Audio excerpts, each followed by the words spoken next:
Friends, welcome to Delta news. పేకాడుతున్న నలుగురు జూతలను అరెస్టు చేసినట్లు కొల్లిపర ఎస్ఐ ఎన్సి ప్రసాద్ తెలిపారు. ఎస్ఐ తెలిపిన వివరాలు ఇలా ఉన్నాయి. శనివారం సాయంత్రం కుంచివరం నుండి దుగ్గిరాల వెళ్లే రోడ్డులో కొందరు వ్యక్తులు జూతమాడుతున్న సమాచారం వచ్చిందన్నారు. ఈ నేపథ్యంలో తన సిబ్బందితో దాడులు చేసి నలుగురు జూతలను అరెస్టు చేసి వారి వద్ద నుండి 7,000 రూపాయల నగదు, ఒక ఆటో, ఒక బైక్ను సీజ్ చేసినట్లు ఎస్ఐ చెప్పారు. మరో నలుగురు జూదర్లు పరారు కాగా వారిపై కూడా కేసులు నమోదు చేశామన్నారు. అసాంఘిక కార్యక్రమాలకు సంబంధించిన సమాచారం తెలిస్తే వెంటనే పోలీసులకు తెలియజేయాలని కోరారు. వారి వివరాలు గోప్యంగా ఉంచుతామన్నారు.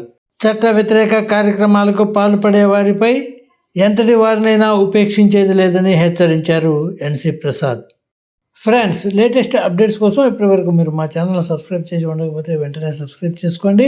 అలాగే వీడియో నచ్చితే లైక్ చేసి మా ఛానల్ని ఫాలో అవ్వండి.